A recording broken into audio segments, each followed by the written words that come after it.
Hello students, आपने exam में बहुत बार प्रॉफिट और लॉस के इस तरीके के क्वेश्चन देखे होंगे कि कोई एक सामान है, दुकानदार ने 100 रुपीज़ का ख़रीदा। अब दुकानदार उस पर कुछ प्रॉफिट तो कमाना चाहेगा, तो उसने क्या किया कि उसने पहले उसकी प्राइस को 10% इंक्रीज़ किया। क्यों किया 10% इंक्रीज़? भाई दुकान ले रखी है, उसने किराया देता है, तो उसने उसकी वैल्यू को 10% से इंक्रीज़ किया। फिर उसके और भी एक्सपेंस है, दुकान में उसने एम्प्लॉय रख रखे हैं, बिजली का बिल जाता है, ठीक है, तो इस वजह से उसने 10% प्राइस को और इंक्रीज़ किया। अब वो दुकानदार उस सामान को बेचने पर 10% का प्रॉफिट भी कमाना चाहता है। तो अगर उस दुकानदार ने उस सामान को 100 रुपीज़ में लिया था, तो अब उसे वो कितने में बेचेगा? ठीक है, तो उसने इस तरीके से दुकानदार ने दिमाग लगाया कि पहले 10% इसके लिए बढ़ाऊंगा, दूसरा 10% इसके लिए बढ़ाऊंगा और तीसरे 10% जो है वो मेरा प्रॉफिट होगा। तो इस तरीके से 100 रुपीज़ के सामान को वो कितने रुपीज़ में बेचेगा। तो आप इन तीनों वैल्यूज़ को ऐड करके 30% इंक्रीमेंट नहीं कह सकते, ये बिल्कुल गलत है। क्यों? क्योंकि इस तरीके से वैल्यू इंक्रीज़ नहीं होती। पहले 100 का 10% निकलेगा, फिर जो वैल्यू आएगी x, फिर उसका 10% इधर से इंक्रीज़ होकर के वैल्यू आएगी, फिर जो आएगा उस वैल्यू को मैंने कहा y, फिर उसके साथ 10% का इंक्रीमेंट होगा और फिर आपको फाइनल आंसर मिलेगा।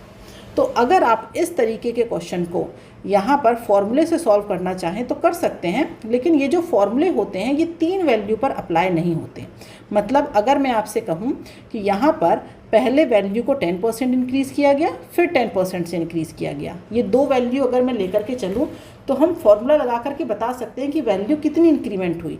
तो उसके लिए मैंने इसे माना x और इसे माना y, तो फॉर्मूला हो जाएगा x plus Y plus X Y upon 100। लेकिन अब यहाँ से जो रिज़ल्ट आएगा उसे मानूंगी मैं z, फिर उस z का कैलकुलेशन होगा इस वैल्यू के साथ, फिर आपको यहाँ पर फाइनल आंसर मिलेगा। तो ये प्रोसेस बहुत लेंदी हो जाती है। तो इससे बचने के लिए हम क्या करते हैं, यहाँ पर हम इसे डायरेक्टली सॉल्व करने वाले हैं। तो कैसे सॉल्व करेंगे हम? देखिए 10% का मतलब क्या होता है, 1/10, ठीक है। अगला 10% 1/10, अगला 10% 1/10। तो इसका मतलब दुकानदार ने पहले 10% प्राइस को इंक्रीज़ किया। मतलब अगर उसने 10 रुपये में कोई सामान ख़रीदा है तो उसने उसे अब 11 रुपये का कर दिया। फिर अगली बार फिर उसने 10 रुपये के सामान को कितने का कर दिया? 11 रुपये का। फिर उसने 10 रुपये के सामान को कितने का कर दिया? 11 रुपये का।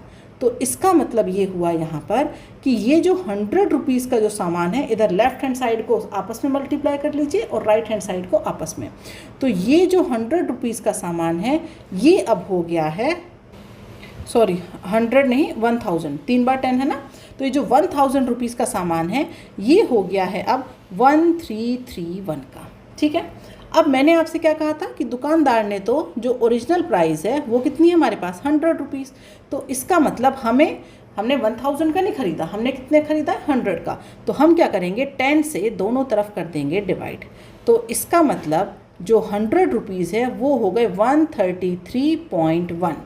तो इसका मतलब ये हुआ कि दुकानदार ने सामान ख़रीदा तो था, जो उसका मतलब कॉस्ट प्राइस है वो तो ये था, लेकिन बेचा कितने का है? जो उसका सेलिंग प्राइस है वो है 133.1। दैट मीन्स कितना इंक्रीज़ किया उसने? 33.1%। इस तरीके से उसने क्या किया है, इंक्रीज़ किया है प्राइस को। तो ये हमने ईजिली यहाँ से फाइंड आउट